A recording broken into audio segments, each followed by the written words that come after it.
This virus is a demon, and we cannot allow this demon to hide. So says President Xi, and that's what we do every day on the show. It is War Room Pandemic. We're live from the nation's capital, Washington, D.C., just yards away from the Supreme Court and the Capitol building itself, in this complex that is the centerpiece of the central government of the United States of America. Episode 18 on War Room Pandemic. We've got some big announcements on Pandemic about how this show is going to be taken throughout the world. We're already picked up on Glow Media, so we go into China through blowing through the VPN on the internet. But more distribution is going to arrive this week, both in Europe, also in Latin America, Africa, and particularly Asia. We'll be talking all about that later. We're on the John Frederick Radio Network, America's Voice.news, which is the streaming platform of the Trump movement, Salem Broadcasting throughout the nation, and of course 99.1 FM in Chicago and 103.9 FM in Schaumburg, two great stations out there in Chicago in Middle America. Okay, today what we're going to be talking about is this pandemic and the economic impact it is having now on the world's second largest economy, and because of globalization and because of the inextricably linked nature of our economies because of the global logistics chain, the impact it's ultimately going to have on the United States of America and everyone that's in this listening audience, because it's going to be quite profound. Today we have Professor Christopher Balding at Fulbright University in Saigon. I guess they refer to it as Ho Chi Minh City, but some of us old school guys still refer to it as Saigon. He calls from Vietnam today. He is an expert and following the microeconomics, the nitty-gritty of the Chinese economy, of what really happens, of rail tonnage, coal use, traffic. And so one of the biggest issues coming out, whether you read the Financial Times of London or whether you read the Wall Street Journal or go online to Bloomberg, all this is exactly what is happening in China today. I think 2 or 3 weeks after their Lunar New Year, the factories were supposed to open. We know that Foxconn has said that they're not going to open this week, they're going to open later. Professor Balding is an expert in that. And so, Professor, thank you for joining us today live from Vietnam. Thank you very much for having me, Steve. Listen, I want to ask you first, we had some shocking numbers come out of Japan last night that showed negative growth, I think 1.7 for the fourth quarter, and it was extrapolated to be negative 5.5 or 5.7 for the year. Negative growth, not just a lack of growth rate, but actually negative growth, a major contraction in their economy. And that will eventually start to, people are worried, does that signal a recession in Japan, maybe one in Europe? But can you tell us from your detailed analysis, what is the current state of the Chinese economy? Is this totally at standstill as much as the anecdotal evidence shows? Yes, we are seeing very clearly a broad slowdown throughout China, and this is absolutely impacting China, Japan, Germany, their major trading partners. Car sales in China, for instance, were down 20% in January, and that has almost nothing to do with coronavirus. So even before we discuss coronavirus, I think it's very important to recognize that the Chinese economy, even though the official number showed that they were up 6% for 2019, overall the underlying data was very weak. Consumer products were very weak, cars very weak, mobile phones.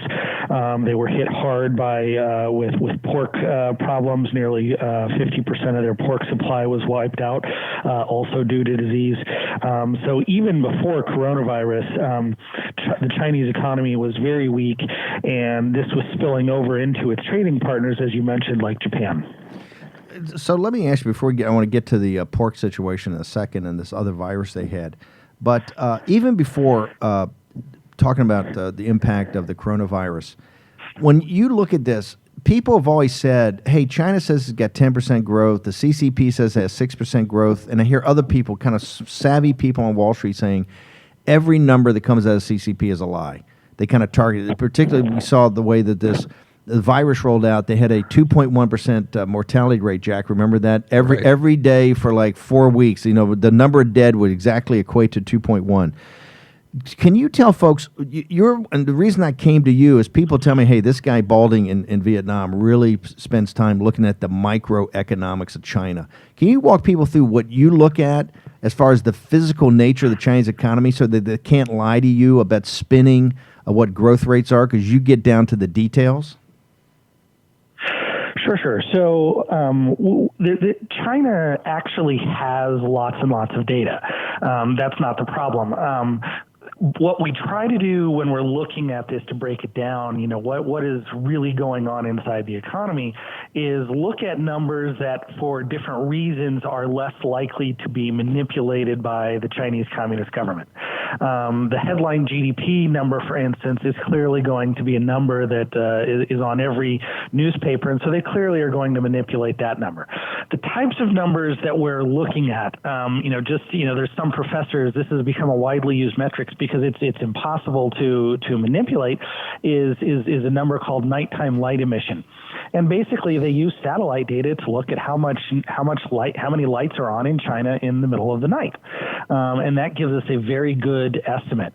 According to one study, the Chinese GDP is overstated by as much as 30 to 35%. According to other studies, it might be, let's say, overestimated by 15%, but that still gives you an idea, a range, if you will, of how much that is overestimated. They manipulate all kinds of other data, from inflation data. At one point a couple of years ago, if you looked at, say, a 10 or 15-year time window, China had the lowest inflation rates over a 10-year time period, second only to Japan, who was suffering a population implosion and deflation. Well, for a rapidly growing economy, that just doesn't make sense.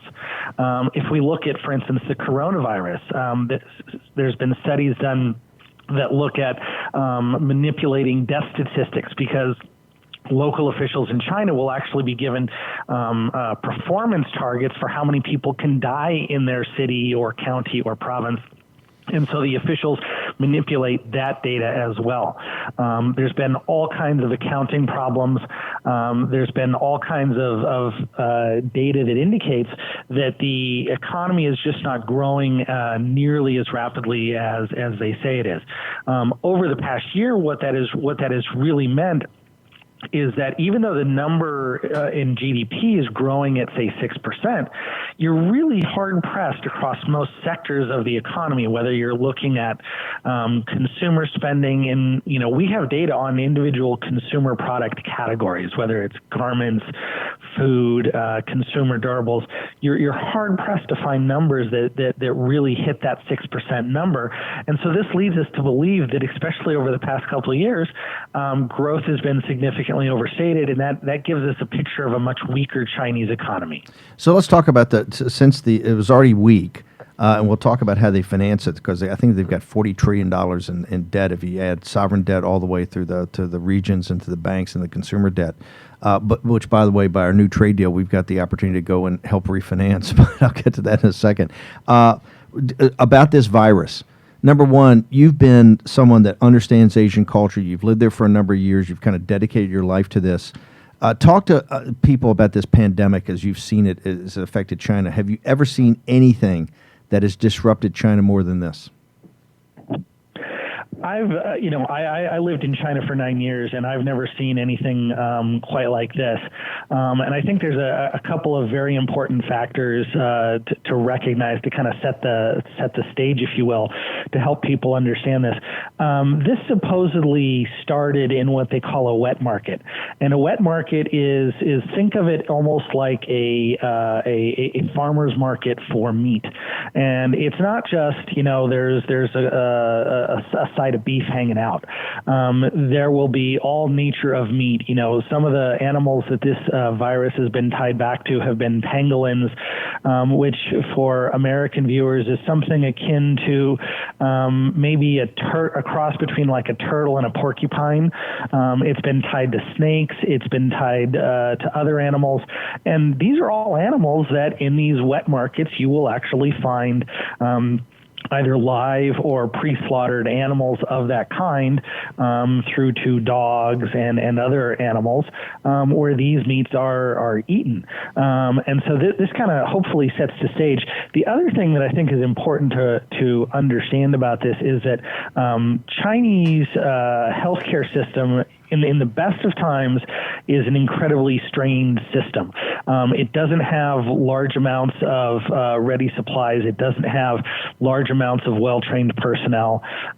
Just to give you an idea, basic hygiene standards like latex gloves in normal times are not widely used in medical facilities. The level of education is relatively low. Outside of the major centers, in some cases, only about, say, 65% of doctors don't even have a bachelor's degree. So you're talking about very low levels of human capital, of knowledge in the medical system. And so this is really just creating this perfect storm, so that really the numbers that I think I've seen indicate that more than 50% of the country is on some type of, let's say, movement restriction, quarantine, lockdown. Let's talk about that for a second. It's a nation of 1.4, 1.5 billion people, depending on how you count the migrant workers. So you got 1.4 billion at the low end, and right now they're telling us that 80 to 100 million are under full quarantine in the central provinces and some other cities.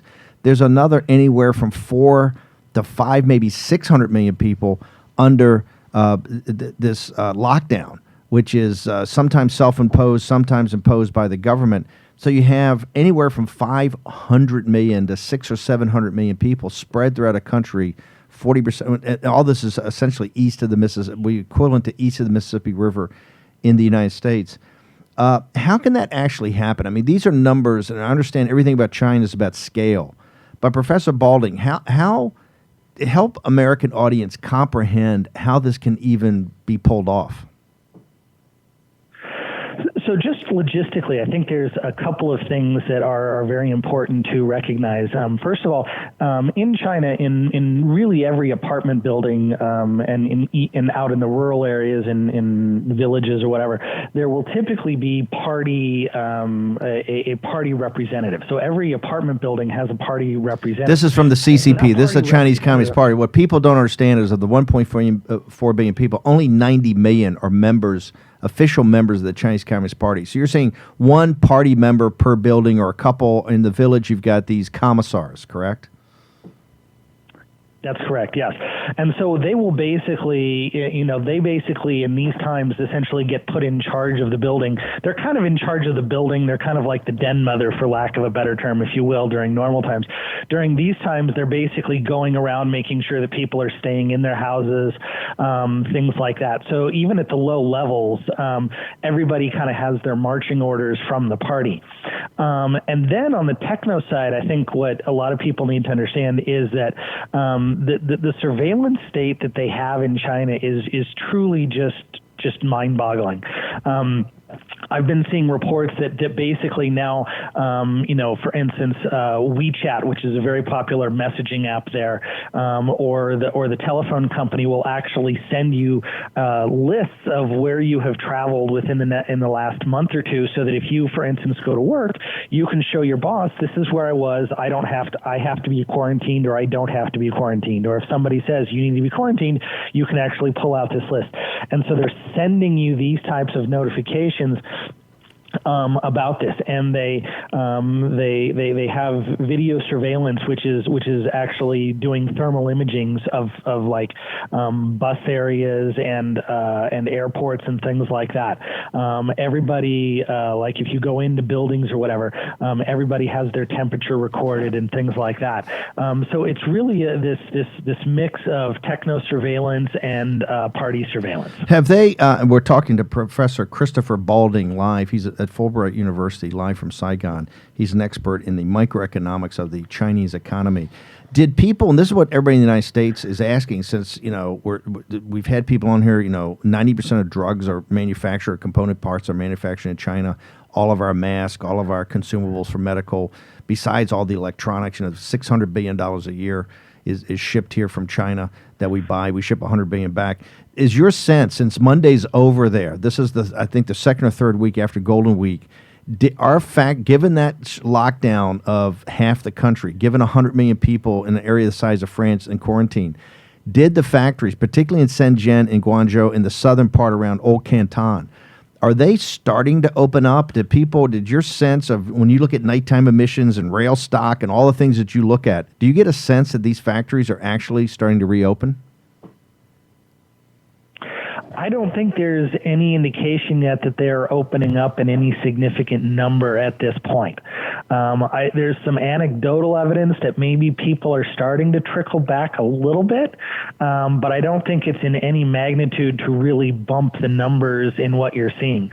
For instance, if you look at, like for instance, steel stocks in major warehouses and at steel mills and things like that, they're probably, depending on the product, 2 to 3 times higher than they've ever been before.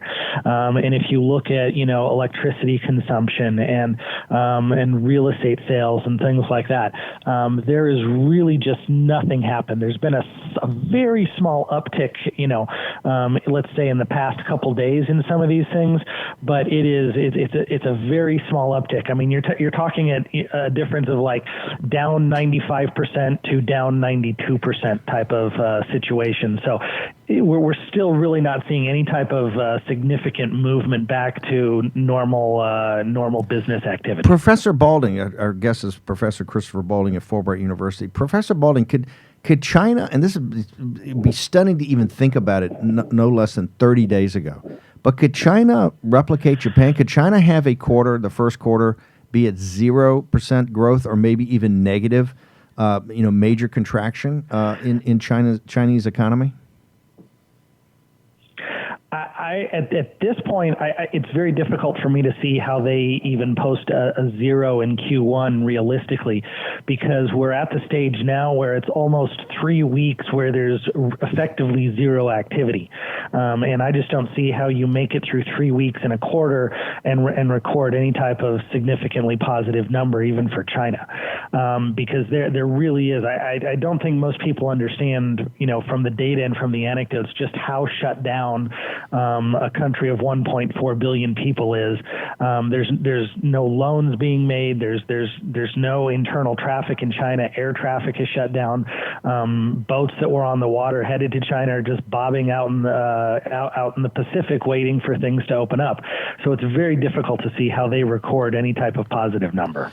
We're going to come back to you. We'd like to have you on later in the week or next week to talk about, because this, it's called, some people call it the red Ponzi scheme. There's $40 trillion of debt at various levels. China is basically a debt-driven growth story, and that works as long as you're growing. As soon as the merry-go-round stops, bad things happen. Do you think that the Chinese Communist Party, that the CCP, and particularly Xi, who has concentrated all power into Beijing, can they survive if this goes on for months where you have zero activity? Can the authorities keep this together in China? If you look at, let's say, extending this out through, let's say, April or so, I think then you very realistically start asking some very hard questions about, is this going to collapse? I mean, if there's going to be enough pain, if you're talking 2 to 3 weeks, if you start extending that into 3 months, I think that radically changes the equation, where it's very reasonable to ask, can she survive this? Because, their banks are rickety, even before Corona. If all of a sudden people can't pay their debts, and again, you're talking, there's this myth that Chinese households are very prudent and save a lot. Chinese households now have more consumer debt than the U.S. household. They have, the apartment prices are absolutely off the charts. Companies are enormously indebted, and if they can't pay that, that's gonna hit the banks, who are not gonna have the money to pay depositors, and that's gonna have a knock-on effect where everything starts going from there. Professor Balding, we've got to jump, but we want to thank you. Do you have a Twitter handle or a website? How do people get more access to your writing and your thinking? Yes, so you can find me on Twitter at Balding's World, just a Twitter handle, Balding's World. And I also have a blog where I post some things occasionally that are more serious, about U.S.-China economy, relations, that type of stuff.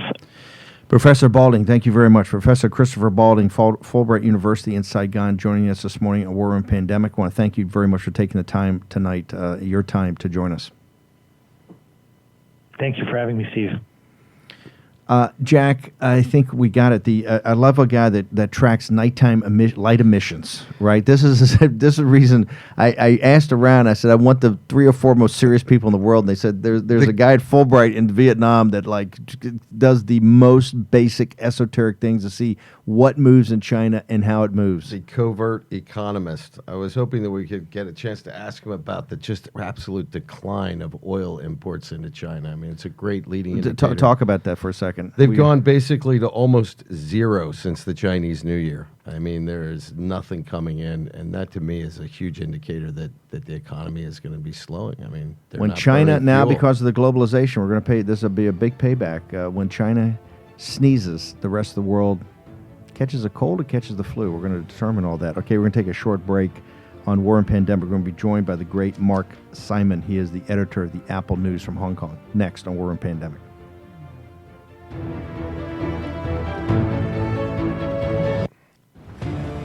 War Room Pandemic with Stephen K. Bannon.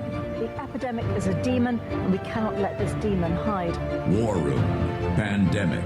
Here's your host, Stephen K. Bannon.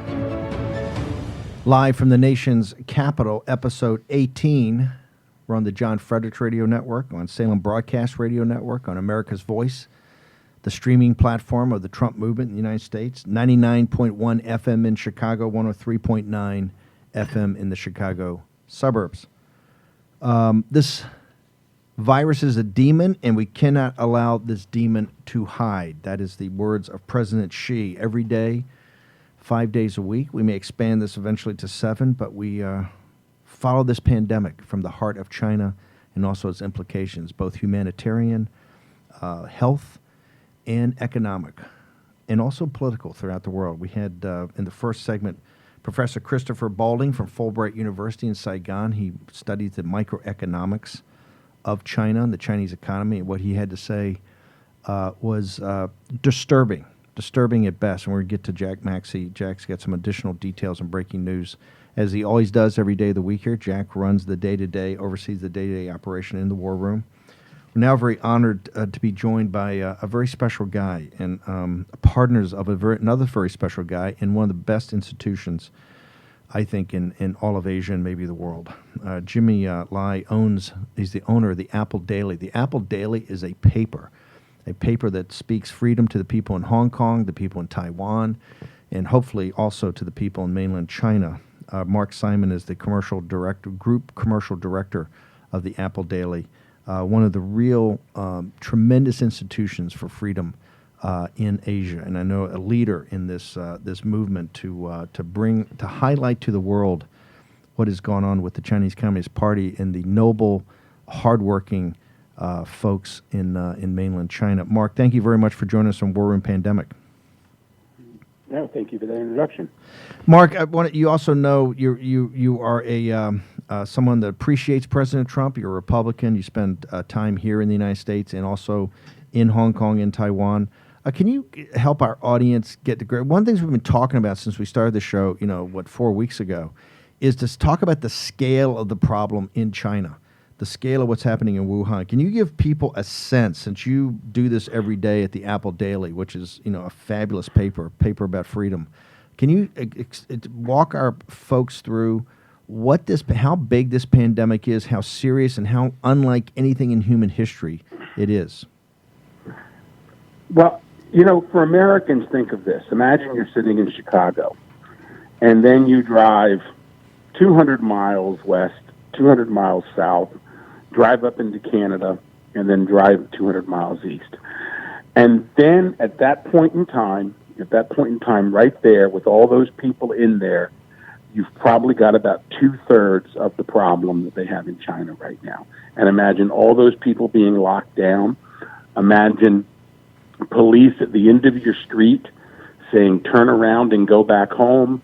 Imagine you being told you can shop this morning between 9 a.m. and 10:15, and then you're done for the day.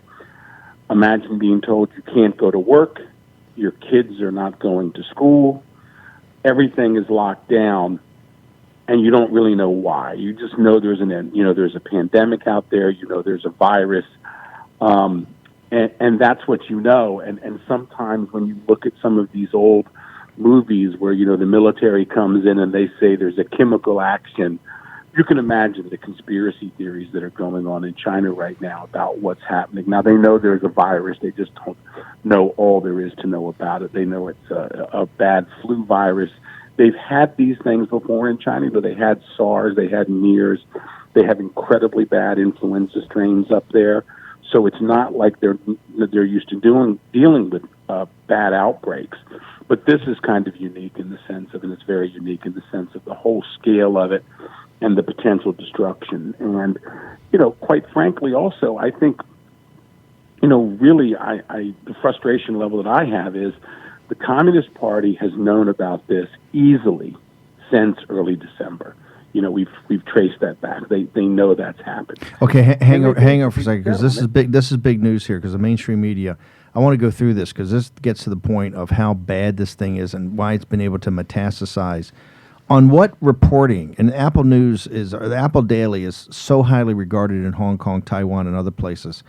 On what reporting do you base that upon when you say for a fact that the Chinese Communist Party senior levels knew about this in early December? Well, you don't even have to go to us. The New York Times said there was an outbreak of a disease coming up there. We had stories about people saying that there's a bad influenza strain.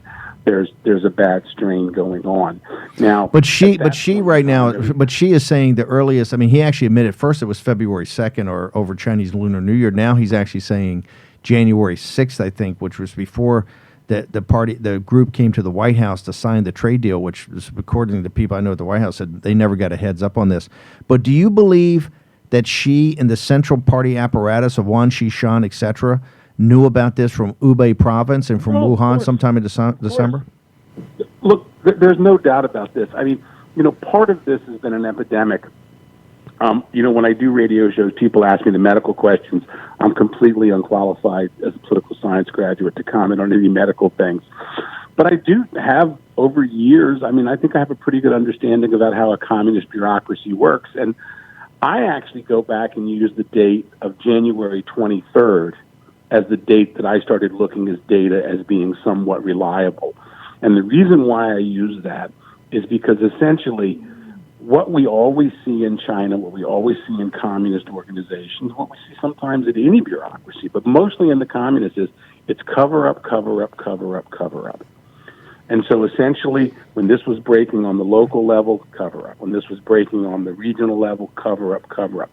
It was really only when they started getting the early January reports in the public, and they started coming out in the New York Times piece, our pieces, some other folks, where there's something going on up there. It was only then that we started them to see them say, it's a bad virus, but we've got it under control. It was really, in my mind, only right before Chinese New Year where they really started to say, hey, this is a major problem. And I think it's hard to, when you talk about the scale, the scale is just massive. 50 million people basically in a city area locked down. That's just incomprehensible, I think, for many people in the rest of the world. But the real thing is to understand that government structure. That government structure, it's a communist system. And it's so hard to get this across to people because we've normalized them for so long. They mean well. No, they don't. They are completely willing. They are completely willing to sacrifice a province, to sacrifice tens of thousands of people to stay in power. And the initial part of that you see, and it's not any conspiracy theory, it's just really common sense. The initial part you see is, of course, in all these things, there's a cover-up because they're trying to basically cover it up, make it go away. But then it just became too big for them. And then what happened is we started to see a series of basically open exposure revelations. These are coming up. They lose control for a couple of days of the news cycle. They have to get it back in control. The reason why we saw that big jump in 14,000, my belief is that's because basically what did we see right before that and just happened before that? We saw a reorganization of some party positions. So essentially, old guys go out, new guys come in. What's the first thing you do in any organization if you're the new person? Get all the bad news out as quickly as possible so you don't own it down the road. Let me ask you, Mark. We've had Dr. Bradley Thayer on here. Mark, we've had Dr. Bradley Thayer on here who's written a couple pieces for the Hill newspaper. He calls this, he and Leon Chan-Han have a series of pieces in the Hill newspaper calling this the biological Chernobyl of the Chinese Communist Party. In Chernobyl, and particularly if you had an opportunity to see the 5-part HBO series, which I recommend everybody see, one of the key parts of that is not just the cover-up of the Russian Communist Party, but their incompetence and the fact that they didn't know what they didn't know. Do you think the situation here, is it just a cover-up, or are you convinced that the Chinese officials from Beijing, from Wan Xishan, all the way down to, I think they've got Vice Premier Sun, the hammer that now is running Wuhan, do you have a sense that they actually have a grip on this thing? No, they do not. There's absolutely no way they have a grip on it, because if they had a grip on it, you would have the Americans in there, you would have the other international folks in there. That's a key sign that they do not have control, because they don't want people coming in there usurping their power. They don't want people coming in there being the heroes. They don't want the Americans on the streets. I've seen the same thing, whether it be in corrupt provinces in the Philippines. We saw it after the tsunami in Thailand. We see basically guys who have a dictatorial bent or dictatorship. They don't want, if they don't have control and they can't control everything, they're not going to let a wild card in. And that's a key point that I keep looking at, is when do the Americans come in? When do the real Europeans, not the WHO lackeys and the other ones who will stay in hotel rooms and read data?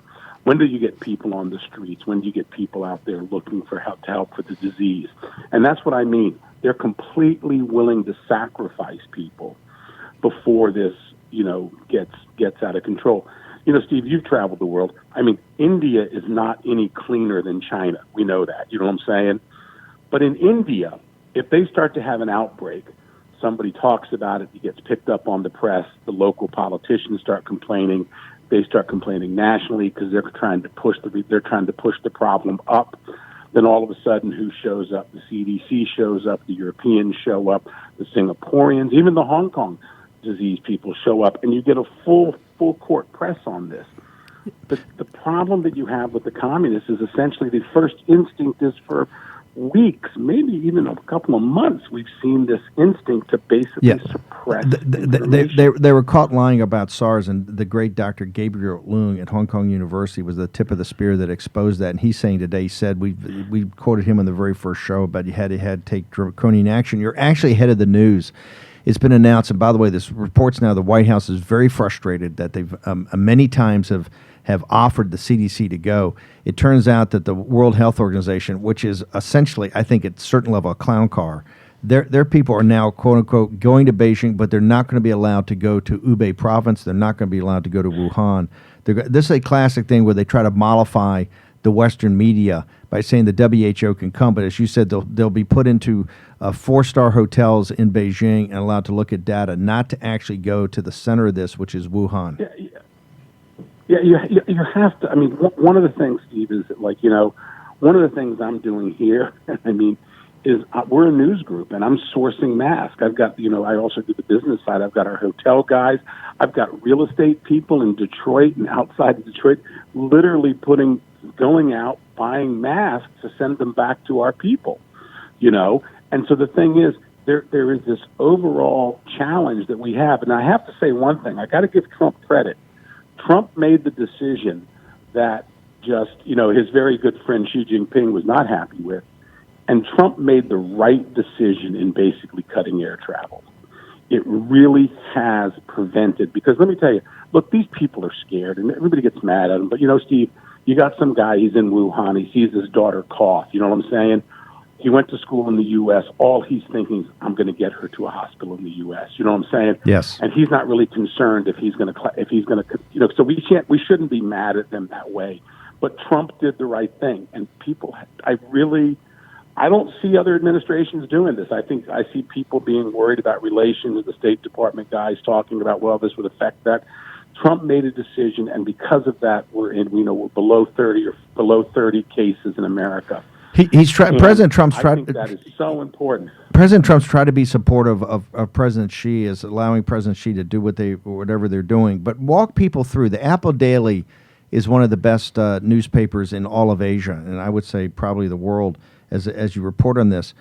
Walk us through what you think, how this develops over the next couple of weeks. We just had Professor Balding on here earlier. Says absolutely no way this factory is open today throughout China, that people are very concerned. We actually had a report last week. People told us that around even the Foxconn and other factories that they were sending masks in for their workers, but the CCP guards, the CCP customs people were just taking them and hoarding those, or not hoarding them, but they're going to use them for other things. So what is your sense of how this plays out over the next couple of weeks? Well, I mean, I think, first of all, as we saw, I was in Hong Kong and SARS sent my family away during that time, actually. I think what we're going to see is sooner or later, I believe in technology. I think sooner or later, everyone's working on this. We'll hopefully see basically just some stability. But I don't think it's going to slow down for the next 3 or 4 weeks, because I think the weather works against us. In other words, it's going to be cold. It's going to keep going. But here's the real thing. The issue is the economics. And you had a great guy, Balding is one of the better guys in Asia who really understands the economy, understands them so well. They threw him out of Shenzhen. But the fact of the matter is, Chris, in fact, I was emailing with him the other day. Look, I spoke with a guy who used to own about 15 restaurants in Hong Kong, sold out at the right time a couple of years back. He thinks, and talking to suppliers, in Hong Kong alone, 20% of all restaurants are probably going to go out of business. Okay, we're seeing massive layoffs. People in China, this is not a wealthy society. Imagine in the U.S. that people didn't get a paycheck for 6 weeks. You didn't get a paycheck for 6 weeks. Okay, the nice areas would probably be okay. Go to the bank a little bit. But everybody else is now struggling. And so I think the second part of this story, and unfortunately it's really impacting the way, and that's what the CCP is thinking about, is what are the political outcomes now? I mean, what we're seeing and what we continue to see at Apple Daily is growing unease and unrest in southern China because people are upset. Factories are being closed. Workers aren't getting money. Okay, I've heard reports now of universities in the U.S. Kids are coming in saying, I can't go back. My parents can't send the money because we don't have any money from our factory or we don't have money from our jobs. The economic implications of this are going to be significant. And it's really, to tell you the truth, the other thing here is to watch people say, well, this could leave, GDP growth off by 0.5%. Are you kidding me? It's dropping off the earth. You're going to have zero GDP growth, and that translates into something that's a developing country. There's a political reaction to that. Mark, let me ask you, people have seen some of these pundits go on TV. In fact, Maria Bartiromo, I was on her show on Sunday, and her producer was telling me they had a guy on their daily show last week. She does, the daily morning show from 6 to 9 on Fox. And they said they had some Wall Street analyst, and he says, this will be 0.5% in the first quarter, but besides that, it's just a media story. You're actually on the ground there with one of the most prominent news organizations. Do you buy that? Do you think it's just some passing news story, or do you think this is fundamental and deep?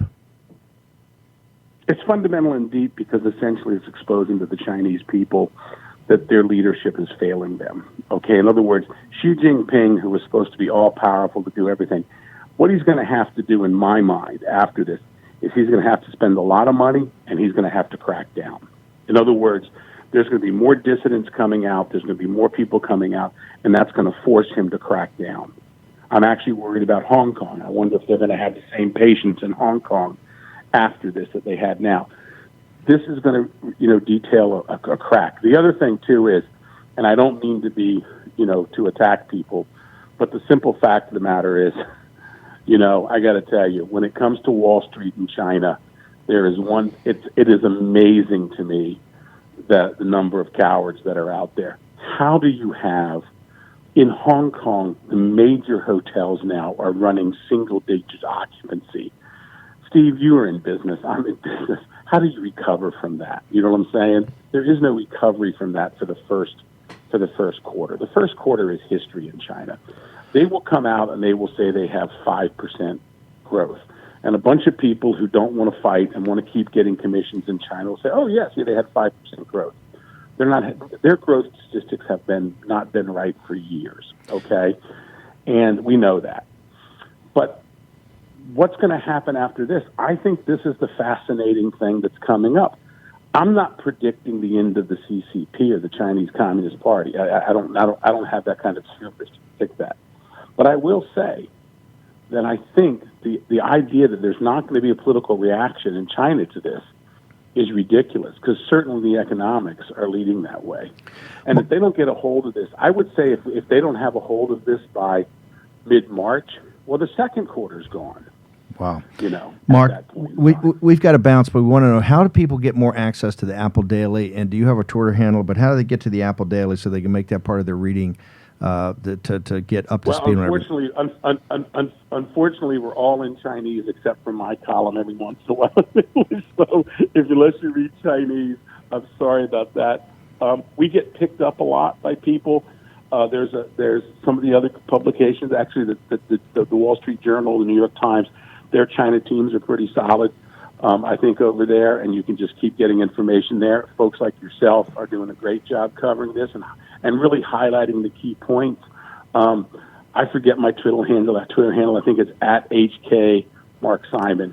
So if anybody wants to follow me, and I generally engage, so don't worry about it. But if you have any questions, anybody like that, I generally steer you to people who I know. And actually, Chris Balding is a fantastic follow on this, to be honest with you, too. No, he's a very special guy. Mark, thank you very much. Really and on occasions, we Okay. actually translate some of those Apple Daily. Apple Daily is some of the best reporting out there. Thank you so much, Mark, and for everything that you and Jimmy do for the cause of freedom for the Chinese people. It's absolutely amazing. Mark Simon from the Apple Daily. Well, take care of yourself, okay? Thank you, sir. Mark. Okay, Jack, we got a couple of minutes. In fact, we got a minute. Hit me with some big breaking news here overnight. Okay, I think the big breaking news is Diamond Princess cruise ship in Yokohama. Now 454 out of the 3,700 are infected. That's well over 10%. They just flew 340 of them back to Travis Air Force Base in the United States, but as they were heading to the airport, it was revealed that 14 people on that flight have the coronavirus. Now, the one nice thing about this is now we're going to get these people back into an American location. We're going to actually be able to observe how this virus is working its way through the population and maybe some new treatments that we can advance. Look, we're here to make sure that you get the facts and not the hype and clearly not the hysteria. But Dr. Hatfield, who's our advisor on this and one of the top guys in the country, said weeks ago that is the single best laboratory, that vessel in Japan is the single best laboratory we're going to have for the study of this. And it looks like that's become quite evident, although I think he would even be surprised at the number, the transmission rates of how this is spread among the crew. Okay, we're going to have to jump. It's War Room Pandemic. We're going to be back with War Room 2020 and War Room Pandemic tomorrow, 10 a.m., 11 a.m., War Room Pandemic. Jack Maxey, Stephen K. Bannon. We had two fantastic guests today. We want to make sure we're going to get it up all on the site, on the live blog. Christopher Balding and Mark Simon. Thank you very much. We will see you tomorrow.